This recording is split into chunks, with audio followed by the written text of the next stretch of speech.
వందే మాతరం, వందే మాతరం, వందే మాతరం, వందే మాతరం, వందే మాతరం, వందే మాతరం.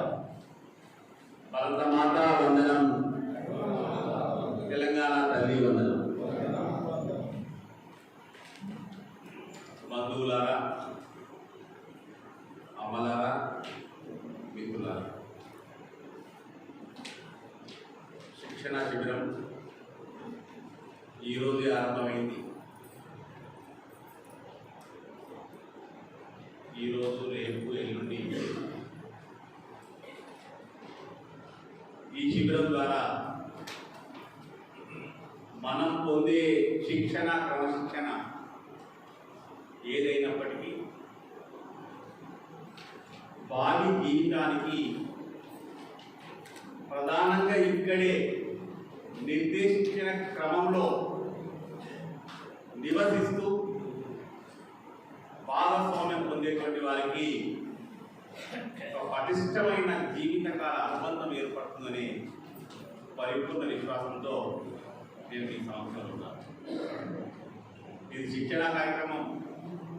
మీతో ముచ్చటించినట్టుగానే నేను స్పందిస్తే మీకు మరింత అనుకూలంగా ఉంటుందని కూర్చొని నేను ముచ్చబెడతాను.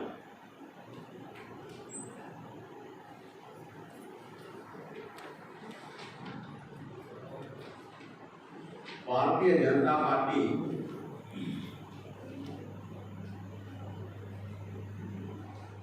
భారతదేశంలో ప్రత్యామ్నాయ సైద్ధాంతిక ప్రాతిపదికతో తనను తాను నిలుపుకోవడానికి భారతీయ జనసంఘంగా, తదనంతరం ఎమర్జెన్సీ కాల పరిస్థితులని అత్యవసరంగా ఎదుర్కోవడంలో జరిగిన కలయికలో భాగంగా రాజకీయ పరిణామ క్రమం తర్వాత మరింత విస్తరింపజేసేందుకు అనుకూలమైన రీతిలో నామాంతరాన్ని సాధించాల్సిన అవసరం ఉంది అనేటువంటి దూరదృష్టితో, ముందు చూపుతో భారతీయ జనతా పార్టీగా ఆవిర్భవించి ఎన్ని చీకటి రాత్రులు, ఎన్ని ఆటుపోట్లు, ఎన్ని పాపపురాలు, ఎన్ని దారులు,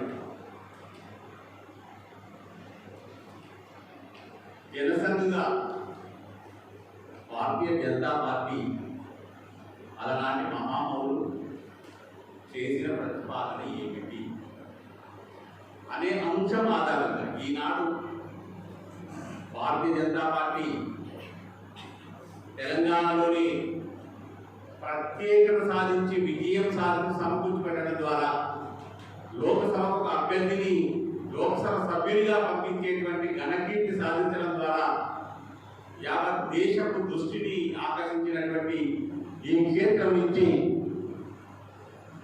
మనం అవగతపరచుకోవాల్సిన అవసరం ఉన్నటువంటి అంశాలని తద్వారా మనల్ని మనం మమేకం చేసుకోవడం కోసం, సమాయత్తపరచుకోవడం కోసం స్థానికంగా ఈ జిల్లా పరిధిలోనూ తెలంగాణ నుంచి వచ్చేటువంటి, తెలంగాణ రాష్ట్ర శాఖ నుంచి వచ్చేటువంటి సంకేతాల నేపథ్యంలోనూ ప్రజాక్షేత్రం నుంచి మండలాల వారీగా, గ్రామాల వారీగా, పట్టణాల్లోని వీధి వారీగా వచ్చేటువంటి సవాళ్ళని సమాయత్తపరుచుకునేటువంటి క్రమంలో మనల్ని మనం ప్రజా ఉద్యమ క్రమంలోకి అంకితం చేసుకునేటువంటి దిశలో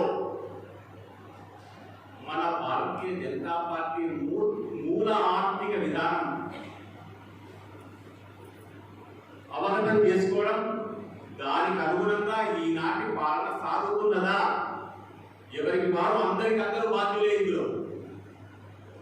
కాబట్టి మీ వంతు అవగాహనతో పార్టీని సమాయత్తపరచడంలో, అవసరమైతే సంకేతం చేయడంలో, తద్వారా పునర్నిర్మాణ క్రమానికి అంకితం చేసుకోవడంలో అందరి భాగస్వామ్యం, ఖచ్చితమైనటువంటి భాగస్వామ్యం ఉంది అనేటువంటి వాస్తవాన్ని మీకు మరోసారి గుర్తు చేస్తూ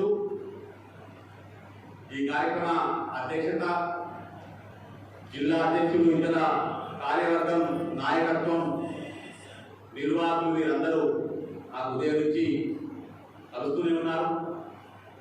మీ ప్రాంగణంలో 1:45 నేను ఉన్నాను. మధ్యలో ఒక గంటన్నర పాటు అందరికీ మేలు కలగాలి అనేటువంటి ప్రీతి కొద్ది దూరం గలవాడిని కాబట్టి మీ లింబాద్రి గుట్టకు వెళ్ళి ఆ లింబాద్రి లక్ష్మీనరసింహ స్వామిని దర్శనం చేసుకొని ఇప్పుడే మీ సంవత్సరంలో వస్తూ ఉంటారు. మిత్రులారా, సోదరిమల్లారా, భారతీయ జనసంఘంగా మన పూర్వీకులు చేసినటువంటి ప్రతిపాదన ప్రత్యామ్నాయ రాజకీయ ఆర్థిక సైద్ధాంతిక ప్రాతిపదిక. దానికి మూలం స్వదేశీ. ఈనాడు భారతీయ జనతా పార్టీ జాతీయ స్థాయిలో అధికార పక్షంగా తన వంతు విద్యుత్ ధర్మాన్ని నిర్వర్తిస్తూ తొలినాళ్లలో ఏర్పరచుకున్నటువంటి సైద్ధాంతిక ప్రాతిపదికలో ఏదైనా గట్టితనాన్ని తెచ్చిందా, సడలించిందా అని మనం సమీక్షించుకోవడానికి సందర్భంగా నేను భావిస్తాను. స్వదేశీ ప్రతిపాదనలోని శక్తి ఎంతటిదో ఈ భరత భూమి నుంచి, ఈ భరతవర్షం నుంచి, ఈ భారతదేశం నుంచి ఉత్పత్తి కావడం ద్వారా ప్రపంచవ్యాప్తంగా నాణ్యతా ప్రమాణాలకు, ఉత్పత్తి సామర్థ్యానికి సంకేతంగా మారుతున్నటువంటి ఈ తరుణంలో భారతదేశ ఆర్థిక పరిపుష్టి ఎలా ఉంది, మన సైద్ధాంతిక ప్రతిపాదన కనీసం 4 దశాబ్దాల పాటు అనేక ఆటుపాట్లను ఎదుర్కొంటూనే తిరస్కారానికి పోయినటువంటి మన ప్రతిపాదన ఈనాడు కేవలం భారతదేశానికి మాత్రమే కాదు, విస్తారంగా ప్రపంచవ్యాప్తంగా ఉన్నటువంటి వివిధ దేశాల్లోని ఆర్థిక మూలాలను, సామాజిక నిర్మాణాన్ని ప్రభావితం చేయగలిగినటువంటి స్థాయిలోకి వచ్చింది అనేటువంటి వాస్తవాన్ని మీ సంస్థలో నేను ప్రతిపాదన చేస్తా ఉన్నాను. ఏ రీతిలో అంటే గణాంకాలు మీ చేతుల్లోనే ఉండేటువంటి కాలం ఇది. ఏ మాట చెప్పినా ఆ మాట అవునా కాదా అని చెప్పి మీ చేతుల్లో ఉన్నటువంటి హస్తం ద్వారా వెంటనే దాన్ని మీరు కనుక్కొని ఇది కాదు మీరు చెప్పినటువంటి విషయం, మీరు చెప్పిన విషయంలో దోషం ఉంది అని చెప్పి చెప్పలేనటువంటి సామర్థ్యం, శక్తి, ఆధునిక శాస్త్ర సాంకేతిక సమాచార విప్లవం తీసుకొచ్చినటువంటి శక్తి మీ చేతిలో ఉంది. కాబట్టి దాని యొక్క సిద్ధాంత అంశాలను నేను ప్రస్తావన చేసేందుకు ప్రయత్నం చేస్తాను. Made in India, made for India, Indian made. ఇవాళ దాని స్థాయి ఏమిటి? వస్తువుకైనా, పదార్థానికైనా, వ్యక్తికైనా, వ్యవస్థకైనా, సంస్థకైనా, గ్రామానికైనా, మండలానికైనా, జిల్లాకైనా, రాష్ట్రానికైనా, దేశానికైనా గౌరవం ఇనుమపడేయడం, విశ్వాసం ప్రతిపాదనగా, విశ్వాసం ఆధారంగా దాని యొక్క శక్తిని బలీయం చేయడం అనేటువంటి అత్యంత ప్రధానమైనది. గత 5 దశాబ్దాలుగా ఎదుర్కొన్నటువంటి నైరాశ్య స్థితి నుంచి ఇవాళ ఒక చైతన్య స్థాయికి ఎందుకు వచ్చింది? ఇది కేవలం మన నినాదం కాదు, ఆచరణ. ఇంత ప్రత్యామ్నాయ ప్రతిపాదనలతో ఇన్ని ఆటుపోట్లు ఎదుర్కొన్న తర్వాత కూడా అవకాశవాద లక్షణాన్ని అందుకొని ఎందుకు ముందుకు సాగలేదు అనేటువంటి ప్రశ్న సహజంగానే బహుళ సమాజంలో భారతీయ జనతా పార్టీకి ఎదురైంది. కానీ ఈ సందర్భంలో కూడా మనం విశ్వసించినా, మనం ప్రతిపాదించినా, మనం నిక్కచ్చిగా అంకితమైనటువంటి ఏ ప్రతిపాదన నుంచి కూడా దూరం అయ్యేటువంటి ప్రయత్నం జరగలేదు. మనం సనాతన ధర్మానికి ఎంత సమున్నతమైనటువంటి గౌరవాన్ని ఇస్తామో, మన పురాణ ఇతిహాసాలకు ఉన్నటువంటి బలాన్ని, సనాతన జీవన విధానాన్ని ఆవిష్కరించేటువంటి వేద విజ్ఞానాన్ని మనం ఎంతగా గౌరవిస్తామో, ఆధునిక శాస్త్ర సాంకేతిక పరిజ్ఞానాన్ని కూడా అంతే గొప్పగా స్వీకరిస్తాము అనేటువంటి వాస్తవమే ఈనాడు భారతదేశంలో భారతీయ జనతా పార్టీ సాగిస్తున్న పరిపాలన. ఇలా 2014 ముందు వెనుక పరిస్థితులు అంచనా వేసుకుంటే 10 ఏళ్ల పరిపాలనలో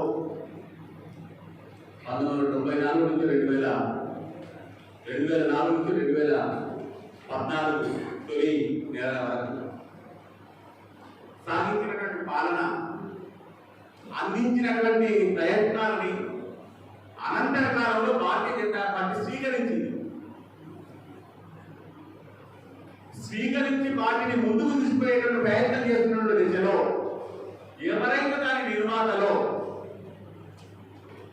ఎవరైతే దాన్ని ప్రతిపాదించి ముందుకు తీసుకెళ్లేటువంటి ప్రయత్నం చేశారో వారు దానిని అడ్డగించేటువంటి ప్రయత్నం చేశారు అంటే వారి భావదారిద్ర్యం వారి సైద్ధాంతిక దౌర్బల్యం ఎంత బలహీనంగా ఎంత వికృతంగా దిగజారిపోయిందో అంచనా వేసుకోవచ్చు. ఆధార్ కార్డు ఎవరు? టెలికమ్యూనికేషన్ పరిణామాలు ఎక్కడి నుంచి వచ్చాయి? బ్యాంకుల్లో కంప్యూటరీకరణ ఏ రకంగా సాగింది? వాటిని విస్తరింపజేసి వాటిని విస్తారంగా జనమామూల్యంలోకి తీసుకుపోతే మీకు వచ్చే కష్టం ఏంటి? ఆధార్ కార్డు ఆధారంగా ఉండేటువంటి సౌలభ్యాలతో పాటుగా ప్రతి వ్యక్తికి న్యాయ సంబంధమైనటువంటి రీతిలో వారికి అందాల్సినటువంటి లాభం వారి హక్కు సమకూర్చడంలో ప్రభుత్వం చేసే ప్రయత్నం చేసే దానికి అడ్డగించాల్సినటువంటి ప్రయత్నం చేస్తే అటువంటి అడ్డగింపుని ఏమనుకోవడానికి జరుగుతుంది? ఇది దౌర్భాగ్యం. మనం చేసింది ఏమిటి? 2014 తర్వాత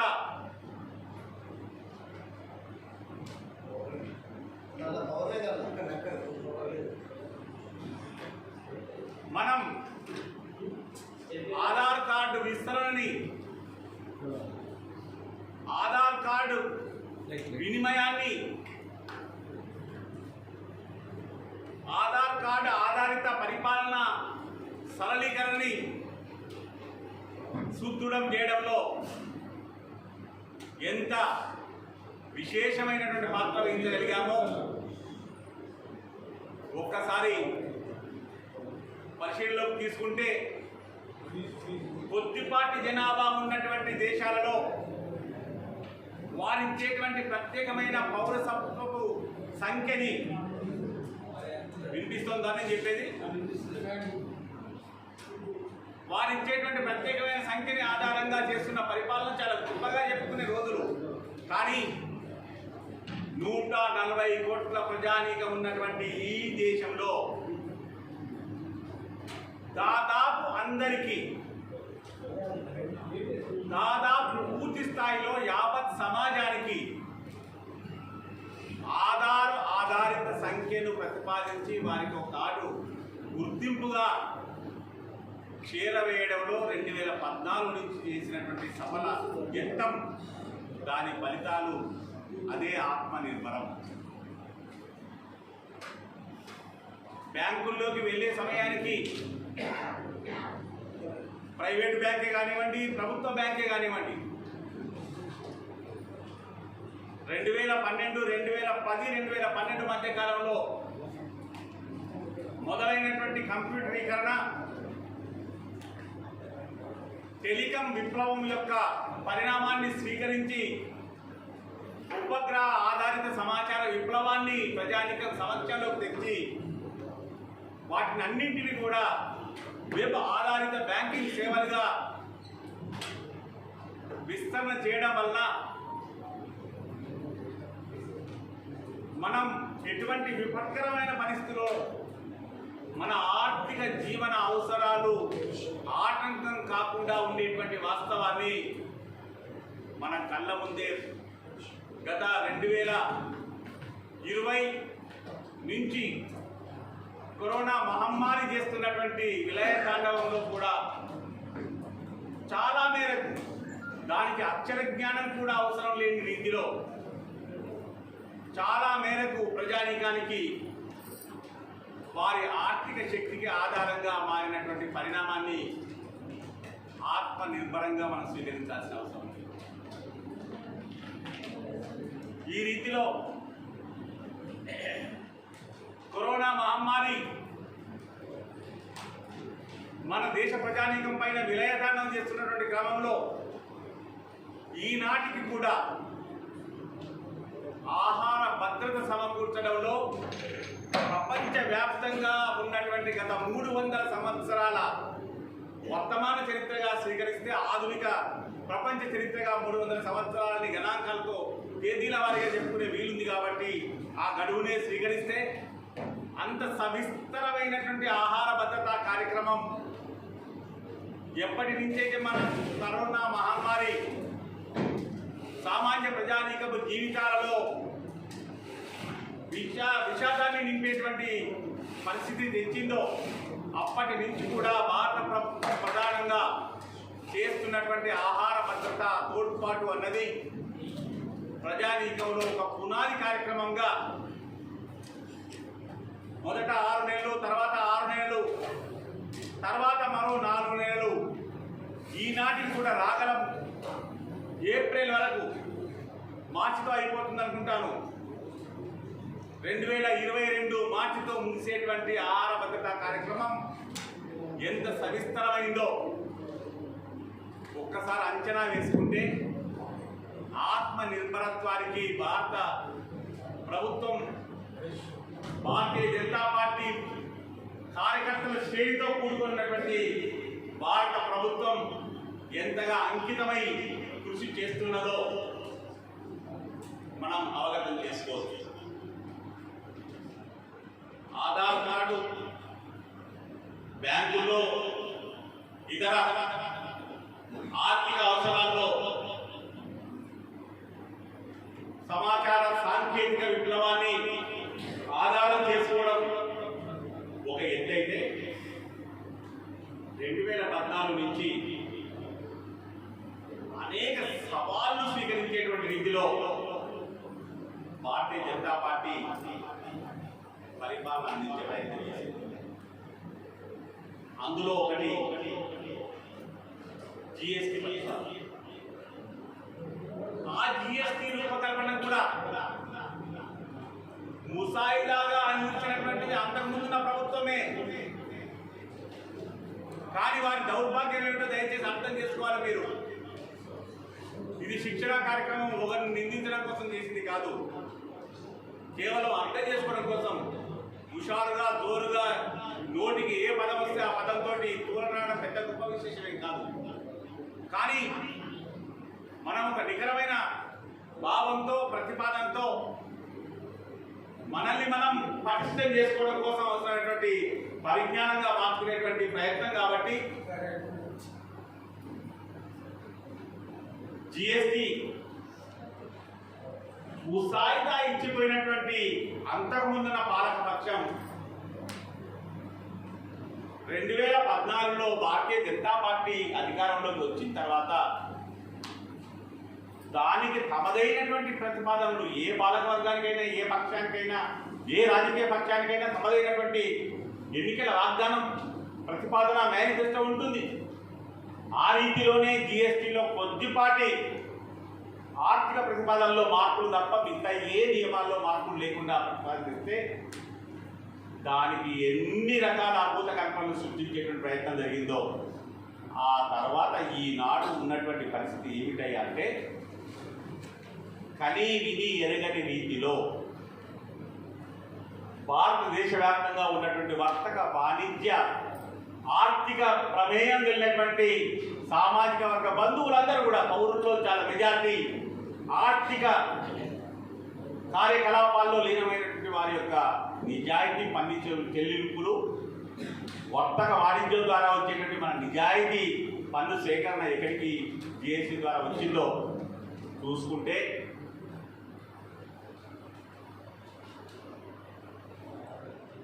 $131,000 కోట్ల రూపాయల నెలవారీ జిఎస్టీ, జనరల్ సర్వీసెస్ ట్యాక్స్ ఏమాత్రం ఒత్తిడి లేకుండా, ఏ రకమైనటువంటి అలజడి లేకుండా భారత ప్రభుత్వం సేకరించగలుగుతుంది అంటే తీసుకొచ్చిన పరిణామ క్రమం యొక్క విశేషం ఎంత మేరకు అది ఫలితాన్ని ఇస్తా ఉందో మనం అర్థం చేసుకోవచ్చు.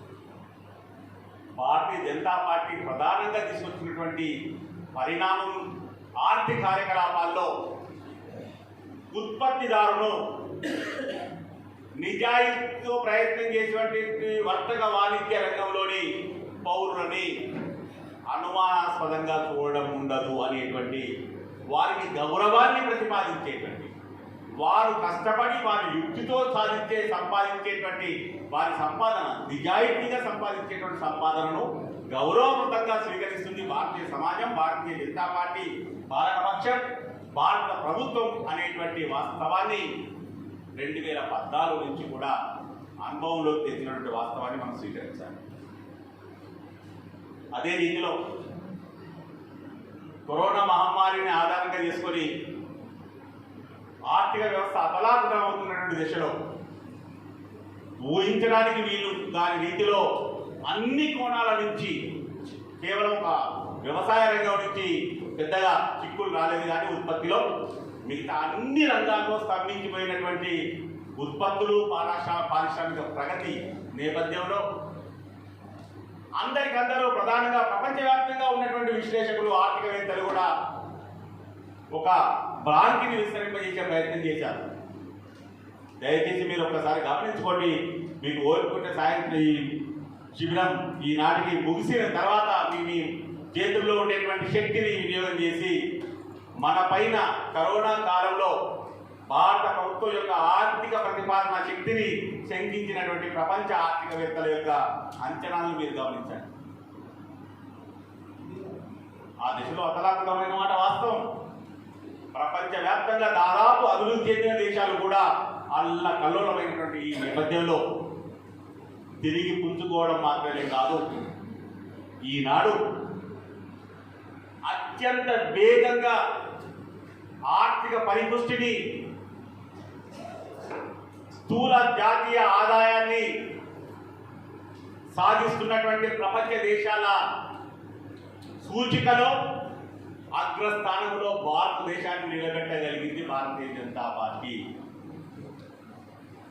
ఈ రీతిలో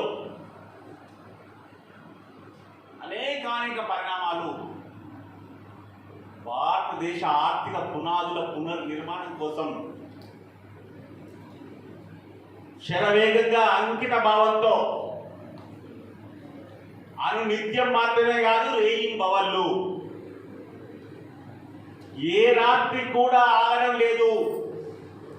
మౌలిక వనరుల విస్తరణ ఏ నిమిషం కూడా ఆగడం లేదు.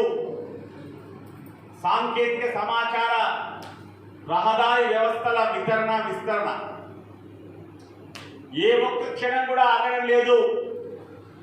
దేశవ్యాప్తంగా ఉన్నటువంటి జల వనరులని స్థిరీకరణ చేయడం, వాటి ఆధారంగా వ్యవసాయ క్షేత్రాలకు బలాన్ని విస్తరింపజేయడం.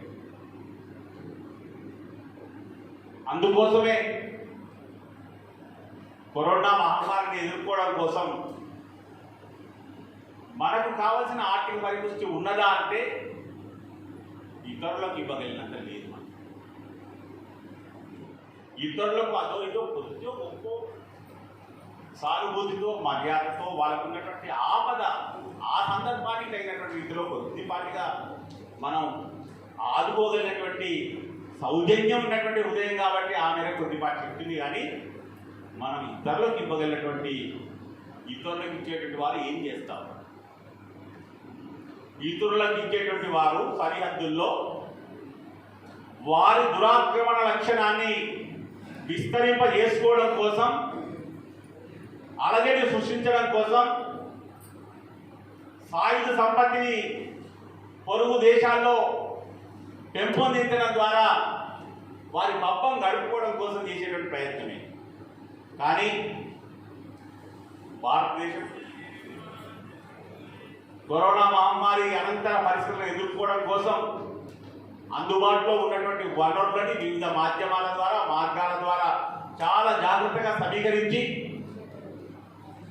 యావత్ జాతీయ స్థూల ఆదాయంలో, మొత్తం జీడిపిలో 10% పైబడినటువంటి పునర్నిర్మాణ కార్యక్రమాన్ని చేపట్టి దిగ్విజయంగా ఒక సంవత్సరం ముగించింది.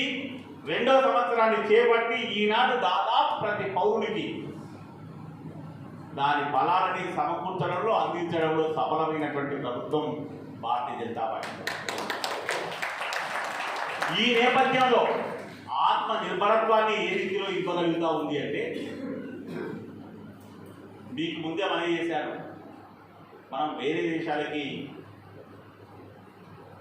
ఎంత కావాలంటే అంత ఉదారంగా ఇవ్వగలిగిన శక్తిలో మనకి లేదు. ఆ స్పష్టతలోనే ఉంది భారతదేశం. కానీ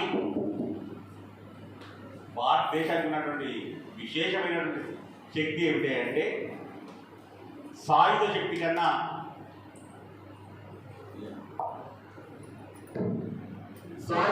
కన్నా ఆకలి తీర్చే శక్తి, ఆరోగ్యాన్ని సమకూర్చే శక్తి విస్తరించింది అనే వాస్తవాన్ని మనం స్వీకరించాలి. ఏ రీతిలో కరోనానే మరోసారి, నేను మాటి కరోనానే ఉదాహరణ ఆధారంగా తీసుకోవాల్సి వస్తా ఉంది. గణాంకాలు తాజాయి కాబట్టి మీకు మనసులో స్థిరంగా ఉంటుంది కాబట్టి నేను కరోనా ఆధారంగానే, కరోనా కన్నా ముందు ఉన్నటువంటి మందుల తయారీ వ్యవస్థ మన దేశంలో ఏదైనా ఒక కొత్త మందుని మూలకాలతో సహా నిర్ధారించి శాస్త్రీయంగా దాన్ని ఆమోదింపజేసుకొని వాడకానికి తీసుకురావడానికి ఎంతో సుదీర్ఘకాలం తీసుకునేటువంటి పరిస్థితుల్లో మన దేశంలో దాదాపు ప్రపంచంలోని 1/3 దేశాలకు అవసరమైన పూర్తి స్థాయి టీకా మందుని మన భారతదేశంలో ఉత్పత్తి చేయగలిగిన శక్తి సామర్థ్యం రోజువారీగా రుజువు చేసుకున్నటువంటి వాస్తవాన్ని మనం ఎలా పడతాం. ఫలితంగానే ఎంత వేలాదిగా దాదాపు ప్రతి పౌరుని, ప్రతి ఇంటికి పాలకవర్గం, పాలక యంత్రాంగం వెతుకుతూ వచ్చి టీకాలు వచ్చి రాకపోయాల్సినటువంటి శక్తిని సాధించింది అంటే, ఆ మేరకు మనం వనరులను సమాయత్తం చేయగలిగాం కాబట్టి మన జాతీయ విధానం, నిర్వహణ శక్తి, ఆ ఉన్న శక్తులన్నింటినీ సమీకరించగలిగినటువంటి పరిపాలన దృఢత్వం మనకు ఉంది కాబట్టి అది సాధ్యమైంది. అందుకోసమే ప్రపంచంలోని అన్ని దేశాలతో పాటుగా అమెరికా, బ్రిటన్ ఇత్యాది దేశాలు కూడా భారతదేశాన్ని గ్లోబల్ ఫార్మసీగా, ప్రపంచవ్యాప్తంగా పౌరులకు అవసరమైనటువంటి ఔషధ సౌకర్యాన్ని సమకూర్చగలిగినటువంటి శక్తి భారతదేశానికి ఉంది అని వారికి ఇష్టం ఉన్నా లేకపోయినా ప్రస్తావించి ఒప్పుకోవాల్సినటువంటి పరిస్థితి తీసుకొని పెట్టడం జరిగింది. దీనిని ప్రోత్సహించడం కోసం ఎంత విస్తారంగా వేలాది ఔషధ ఉత్పత్తి సంస్థలని సమాయత్తపరచగలిగామో ఒకసారి నిర్గమనించాలి. ఇంకొక విషయం, కరోనాలోనే ఒక్కో ఆసుపత్రికి ఆక్సిజన్ ఉందా అని చెప్పి వెతికి వెళ్ళేటువంటి రోగి ఉండే లక్షణం లేదు. రోగిని తీసుకుపోయేటువంటి వెంట వెళ్ళే బంధువులు, స్నేహితులు కూడా అక్కడ ఆక్సిజన్ వ్యవస్థ ఉందా అని చెప్పి వెతుక్కుంటూ వెళ్ళేటువంటి అవసరం పరిస్థితి ఉండదు సాధారణంగా. కానీ మనకు కరోనా మరో గుణపాఠం నేర్పింది. అదేమిటి, ఏదైనా ఆసుపత్రికి వెళ్తే అక్కడ మనకు సిలిండర్ దొరుకుతుందా, అక్కడ అనారోగ్యంతో ఉంటే కావాల్సినటువంటి పడక సౌకర్యం, వైద్య సదుపాయాలు ఉండేటువంటి వసతి దొరకకపోయినా కానీ కనీసం సిలిండర్ ఉంటుందా అని వెతుక్కోవాల్సిన, ఒక్కసారిగా భారతదేశ వ్యాప్తంగా సంక్షోభ స్థాయిలో ఆక్సిజన్ కొరత ఏర్పడింది. అల్లకల్లోలం చాలా మంది ఎదురు చూసే వారు ఉన్నారు. అయిపోయింది, ఇక మునిగిపోయాం, ఇక ఒకసారిగా మీరు వేరుకోలేదు, మనల్ని దోషం చేస్తారు. ఇవాళ చూసుకోవడం, ఏ చిన్న ఆసుపత్రికి కూడా అడిగిన దానికన్నా ఎక్కువ ఆక్సిజన్ ఇవ్వగలిగినటువంటి శక్తిలో భారతదేశ ఆక్సిజన్ ఉత్పత్తి సరఫరా వ్యవస్థ సంసిద్ధమైంది అనే వాస్తవాన్ని మనం పరిగణించాలి. సవాలు వచ్చినప్పుడే సాధారణంగా అది విస్తరింపజేసి నిల్వ ఉంచేటువంటిది కాదు. కాబట్టి అటువంటి దానికి సమాయత్తం కావాలి అంటే ఇలాంటి ఒక ప్రమాదకరమైన పరిస్థితి ద్వారా వచ్చే గుణపాఠాన్ని భారత ప్రభుత్వం ఎంత ఉదాత్తంగా స్వీకరించి ఈనాడు దాదాపు భారతదేశ వ్యాప్తంగా ఉన్న దాదాపు అన్ని ప్రభుత్వ ఆసుపత్రుల్లో రాగల ఎటువంటి ఆరోగ్య సవాళ్ళలోనైనా ఆక్సిజన్ కొరత ఏర్పడినటువంటి పరిస్థితి తీసుకొచ్చి మనం ఇవాళ సురక్షితంగా చూపగలిగినటువంటి శక్తిని, మౌలిక వనరుని మనం సంసిద్ధం చేయగలిగాం. ఈ రీతిలో పారిశ్రామిక రంగంలో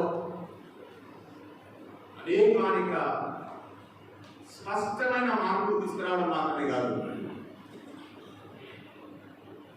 ఏ పారిశ్రామికైనా ఏ పారిశ్రామికవేత్తగా ఎదగలేనటువంటి పౌరునికైనా కొరత ఏర్పడేటువంటి అనుమానం అన్ని అనుభవం తెచ్చుకోగలుగుతామా? రెండో విషయంగా మనకు ఆర్థిక సౌకర్యం సదుపాటు అప్పులు అందిస్తుందా ప్రభుత్వం? ఈనాడు ఆ రకమైన ఎదురుచూపే అవసరం లేకుండా సరి అయిన స్పష్టమైన లోతైన పూర్తి స్థాయి అవగాహనతో కేవలం పత్రాలతో ఆటలాడుకుందాం అనేటువంటి వారి కోసం అది చెల్లుబాటు కాకపోవచ్చు. కానీ 10 మందికి 50 మందికి 1000 మందికి 10,000 మందికి ఉద్యోగం ఇద్దామనేటువంటి అంచనాతో పాటుగా వారికి స్పష్టమైన ప్రాజెక్టు నిర్వహణ కౌశలంతో సహా అన్ని రకాల అవగాహనతో ముందుకు వెళ్తే మన దేశంలో ఔత్సాహికులు ఎదుర్కొన్నటువంటి పారిశ్రామికవేత్తలకు, మన భారతదేశ పౌరులకి వారికి ఉన్నటువంటి విద్యా జ్ఞానం, వైజ్ఞానిక జ్ఞానం, పారిశ్రామిక ఉత్పాదక జ్ఞానం, ఉత్సాహం వీటన్నింటినీ కూడా ప్రోత్సహించడం కోసం యావత్ బ్యాంకింగ్ వ్యవస్థ పూర్తి స్థాయిలో భారతదేశ పాలనా యంత్రాంగం సంసిద్ధమైంది అనేటువంటి వాస్తవం ఏ రాష్ట్రంలో పోయినా, మీరు తెలంగాణ ఒక్కటే ఉదాహరణగా నేను చెప్పడం కాదు, ఏ రాష్ట్రంలో కూడా ఔత్సాహిక పారిశ్రామికవేత్తలకు విశ్వాసాన్ని కలిగించడం జరిగింది. అందుకోసమే 2014లో భారతీయ జనతా పార్టీ చేసిన ప్రతిపాదన సబ్కా సాత్ సబ్కా వికాస్. 2019లో దానికి జోడించినటువంటిది సబ్కా సాత్ సబ్కా వికాస్ సబ్కా విశ్వాస్. ఆ మేరకు మనం విశ్వాసం చూడగలిగామా? ఇక్కట్లు ఏర్పడినప్పుడు, ప్రమాదం పొంచి ఉన్నప్పుడు ఆ ప్రమాదాన్ని నుంచి జాగ్రత్తగా క్షేమంగా దాటించగలగడమే కదా. ఆ ప్రయత్నంలో భారతదేశ ప్రభుత్వం ఏ మేరకు సఫలమైంది అనే ఆధారంగానే భారతీయ జనతా పార్టీ వైపు ప్రజానికం యొక్క చూపు ఉంటుంది అనేటువంటి వాస్తవాన్ని మనం గుర్తించాలి. మనం ప్రజాహిత కారణం, నిరంతరం ప్రజాక్షేత్రంలో ఉంటాం, అనేక సవాళ్లు ఎదుర్కొంటూ ఉంటాం. అనేక సవాళ్లకు మొదలైనటువంటి శైలిలో నిబద్ధతతో ఉన్న వాస్తవ వివరాల ఆధారంగా కూడా మనం చేసేటువంటి పోరాటం చేస్తూనే ఉంటాం. ఈ మధ్య కాలంలో భారతదేశం పైన ఆర్థికపరమైనటువంటి దాడి పెంచడం కోసం అనేక చోట్ల ఉత్పత్తిపరమైన సమస్యలు ఏర్పడడం కోసం పొరుగున ఉన్నటువంటి దేశాల పైన ఎంత విస్తారమైనటువంటి పెట్టుబడులు కుమ్మరించడం జరుగుతా ఉందో ఈ విషయాన్ని కూడా నేను మీకు గుర్తు చేయాల్సిన అవసరం ఉంది. మనం ఆత్మనిర్భరంగా ఉన్నామా అంటే పక్కవాళ్ళతో బెదిరిస్తున్నప్పుడు మన ఇంట్లో మనం గంభీరంగా రాని వారి వస్తే నేను తట్టుకోగలుగుతాననేటువంటి పూర్తి విశ్వాసంతో కూర్చున్నప్పుడు మాత్రమే మన నిర్భరత్వానికి అది ఆధారంగా ఉంటుంది. మన భయంలో మనం ఉనికిపోతూ పక్కన ఉన్నటువంటి వారి గురించి మనం ఆలోచన చేసేటువంటి వేదనలో ఉంటే, కానీ ఆ రీతిలో మనకు అవసరమైనటువంటి విస్తారమైనటువంటి వనరులు మనల్ని మనం సర్దుబాటు చేసుకోవడానికి, మనకు అవసరమైనటువంటి కార్యక్రమాలు దిగ్విజయంగా నిర్వహించుకోవడానికి మనకు వసతులు ఉన్నాయి, సౌకర్యాలు ఉన్నాయి, వనరులు ధరలు పెరుగుతూ ఉన్నాయి. కానీ ప్రపంచవ్యాప్తంగా ఉన్నటువంటి మన పట్ల గిట్టనటువంటి దేశాల నుంచి జరిగేటువంటి దాడిని అది కూడా మన చుట్టూరా ఉన్నటువంటి దేశాల్లో కుమ్మరించేటువంటి పెట్టుబడుల పరిస్థితిని తట్టుకునే పరిస్థితి ఎలా అంటే ఈనాడు నేపాల్లో, బంగ్లాదేశ్లో, మ్యాన్మార్లోకి అంటే ప్రపంచ దేశాలు దూరంగా చూస్తూ ఉన్నాయి, శ్రీలంకలో, పాకిస్తాన్లో, కొంచెం ఆఫ్ఘనిస్తాన్ ఏ రకమైన కుమ్మరింపు జరుగుతూ ఉందో. కానీ వాటి విష ఫలితాలు వారికి ఏ రకంగా పోతున్నాయి అనేటువంటి మనం విశ్లేషించుకోవాల్సిన అవసరం లేదు. అది విదేశాంగ నీతిలోకి వస్తుంది.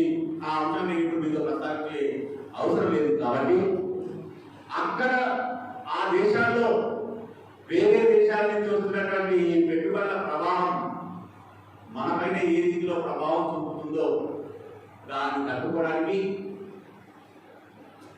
భారతదేశం జౌళి రంగంలో ఇదివరకే మీకు మన దేశాన్ని ఔషధ రంగంలో, దాంతో పాటుగా ఉక్కు రంగంలో, దాంతో పాటుగా వివిధ రకాల పరికరాలని ముడి సరుకును సంసిద్ధం చేసి ముడి సరుకు విస్తారంగా లభించే దేశం కాబట్టి ఇక్కడ శుద్ధి చేసి ఇవ్వడం మాత్రమే కాదు, పరికరంగా ఇవ్వగలిగిన శక్తికి కూడా క్రమంగా మనం వస్తూ ఉన్నాం. కాబట్టి వేగంగా భారతదేశం గత 2 సంవత్సరాలుగా ఎదుర్కొంటున్నటువంటి ఆరోగ్య సవాలు ప్రపంచ దేశాలను అతలాకుతలం చేసి మన దేశాన్ని కూడా చేసినప్పటికీ దాన్ని ఎదుర్కొని తిరిగి మన నిర్వహణ సామర్థ్యాన్ని మరింత శక్తివంతం చేసుకోవడం కోసం ఎలా సాధ్యమైందో తాజాగా మన దేశంలోకి ప్రవేశిస్తున్నటువంటి ఎలక్ట్రానిక్ ఉత్పాదక రంగాన్ని, కారు ఇంజన్ ఉత్పత్తి రంగాన్ని, ఆయుధ సంబంధికి అవసరమైనటువంటి అంతర్గత పరికరాల యొక్క తయారీ శక్తిని, ఇవి కొంచెం లోతుగా ఉంటాయి, మీకు ఇష్టంగా కూడా ఉంటాయి కోర్సు లాగా. కానీ వీటిని ఈ 3 అంశాలు నేను ఎందుకు ప్రస్తావిస్తున్నానంటే దీని ద్వారా మన బలం ఏంటి అనేది అర్థం చేసుకోవడానికి మన మౌలిక వనరులతో పాటుగా మనకున్నటువంటి నిర్వహణ, ఈనాడు మన ఫోన్ బాగు చేసుకోవాలనుకుంటే వెంటనే ఏ మాల్దీవ్స్కో ఏ మలేషియాకో పంపించాల్సిన దుర్భరమైన పరిస్థితులు ఉంటే ఎంత వికారంగా ఉంటుంది.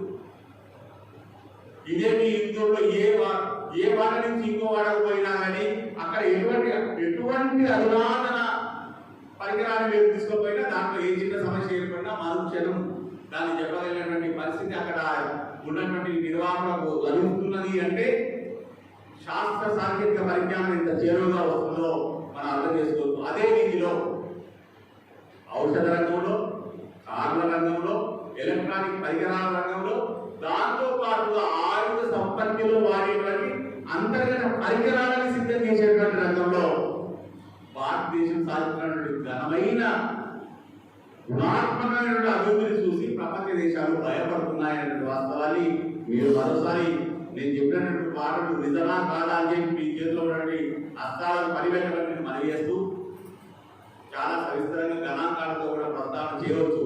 కానీ ఇక్కడ మీరు క్షేత్రస్థాయిలో ఎదుర్కొనేటువంటి సవాలు వేరు. వాటికి అనువైనటువంటి రీతిలో ఉండేటువంటి కొన్ని ప్రతిపాదనలు మాత్రమే మీ సమస్యల్లోకి నేను తీసుకురావడానికి ప్రయత్నం చేశాను. ఆత్మనిర్భరత్వం, స్వదేశీ. నా ఆరంభంలోనే చెప్పాను, భారతీయ జనసంఘ అనుసరించదలుచుకున్న ఆర్థిక విధానం స్వదేశీ. అది మహాత్మా గాంధీ ప్రతిపాదన అయినప్పటికీ ఆ కాలంలో ఉన్నటువంటి పాలక పక్షాలు వర్గాలు ఓహో బయట నుంచి తీసుకొచ్చేటువంటి అద్భుతమైనటువంటి పరికరాలన్నింటినీ కాదని చెప్పి ఇక్కడ ఉన్న ఎండబడితో వీళ్ళంతా ఇవన్నీ చేస్తారన్నమాట అని ఎగతాళి చేసినప్పుడు స్వదేశీ అంటే ఏమిటి అంటే శాస్త్ర సాంకేతిక ఆధునిక శక్తి సామర్థ్యాలను సమీకృతం చేయడం ద్వారా మన చేతులు మన ఇంట, మన గ్రామంలో, మన మండలంలో, మన జిల్లాలో, మన పట్టణంలో, మన నగరంలో ఉత్పత్తి అయితే స్వదేశీనే కదా. ఇది భారతదేశం సాధించింది. ఇలాంటి ఆత్మ నిర్భరత్వంతో అంకిత భావంతో భారతదేశానికి భారతీయ జనతా పార్టీ పరిపాలన అందిస్తున్నది. దీనికి సంబంధించిన అవగాహన మీలో మరింత విస్తరణ చెందడం ద్వారా మీరు ముందు తెచ్చుకునేటువంటి సవాళ్ళకి మీ దగ్గర సన్నద్ధంగా జవాబులు ఉంటాయి. జవాబులు సిద్ధం చేసుకోవడం కోసం దారులు ఉంటాయని మీకు పనిచేస్తూ మీ అందరికీ కూడా శుభాకాంక్షలు తెలుపుతూ ముందు వారి జీవితంలో మీరు రాజకీయంగా వృద్ధిలోకి రావాలనేటువంటి శుభాకాంక్షలు వ్యక్తం చేస్తూ నేను ముగిస్తాను. భారత మాతా వందనం. తెలంగాణ తల్లి